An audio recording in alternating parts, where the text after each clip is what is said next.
what do you mean with younger? So younger, our followers are around 25 to 45. Is this younger? I wonder if they mean younger, so school age. Yeah, okay. The So I TikTok think, generation. yeah, this is something Stephanie also mentioned, that we really have to think, how can we reach the real young people? So at first in classes, what educational programs can we offer schools, teachers? And on the other side, how can we reach younger people online in their private life? And just like Stephanie, we are thinking about offering maybe some kind of gamification, a special app, talking about problems young people might have today, and so get them with their problems today and bring them back to history to tell them, okay, this and that problem is a problem that already existed, talking about mobbing or whatever. So I think we have to think more like young people. How can we reach them and bring them to learn that our topics are important for them also? Sorry, I don't know if I could explain it. Maybe someone else can explain it better. Stephanie? Maybe I could just add to that. Of course, we are aware of that, of the fact that we cannot simply put an offer or a program that we do on site into online. That would be like offering a PDF of a book. That's not what we want, of course.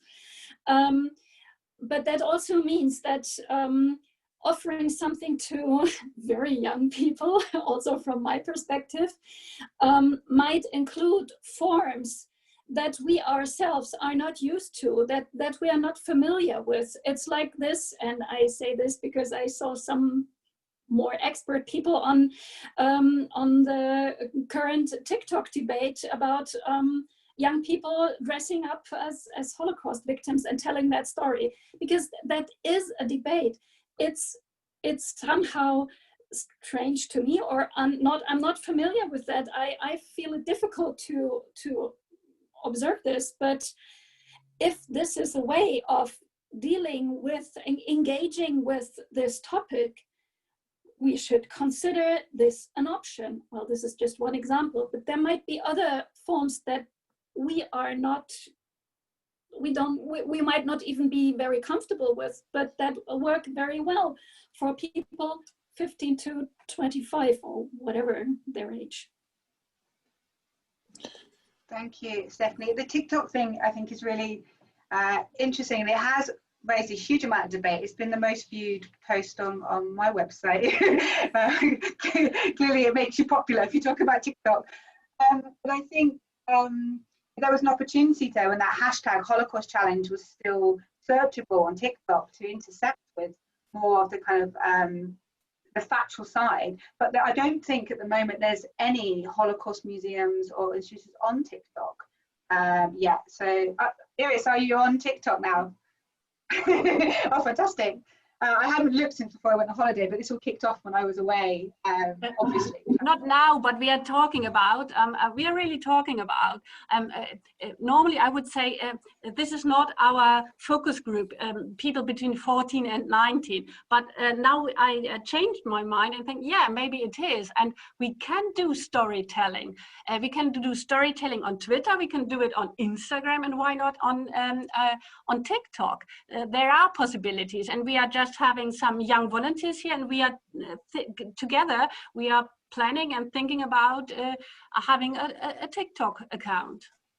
Oh, Pavel, would you like to come in on this? We are not on TikTok so far, and it is a challenge, because on one hand, the way the young people communicate can give us different ideas, but then we have to filter it through our sensitivity, and that maybe we do not really want to talk about the history of our places in certain ways, and maybe we should be finding compromises. It's like building communication on Twitter. I mean, should we always have so many hashtags because the algorithms tell us this, or should we really get engaged? And so I think preparing and building this tool well, maybe somehow contrary to the demand of the group is essential. It's like, everyone, we build a new exhibition and people ask us, so will your exhibition be interactive? Because now people demand interaction, there should be screens and things. And we said we will have probably one video in the new exhibition because we want people to focus on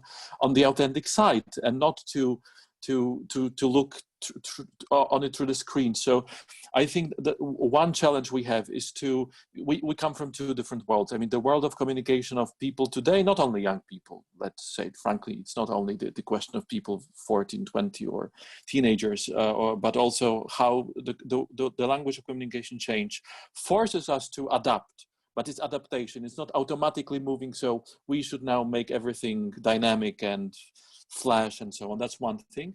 When I say about young people is that, well, not necessarily young people at this age 14, 16 are ready to be educated about the thing that we're talking about. That's another challenge. So finding a different language for those groups are important.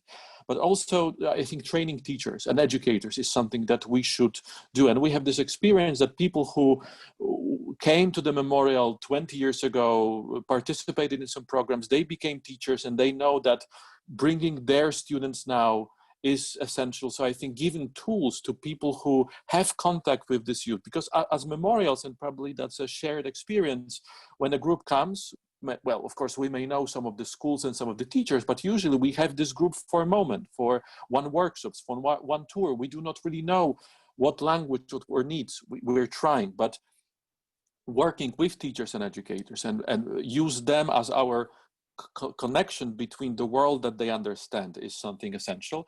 And one, I just like, when we talk about what we should do for young people, that's always a kind of a trap that I think it is, because as Iris said, also when we look at our followers, it's not necessarily the youngest generation. We have people from different age groups. And I think that when we sometimes say what we should do with young people should learn, and we somehow put the responsibility on this generation. And again, when we say we should listen to survivors and survivors should tell us stories, we put responsibility on the survivors. And we are also now, and there are many different people, and we shouldn't shift this responsibility, and we should aim at different groups. However, as I said at the very beginning, that we need to analyze the communication world around us and try to maybe not to break everything, because the language we use must be respectful to the memory of the sites that we represent and the victims of these sites and so on.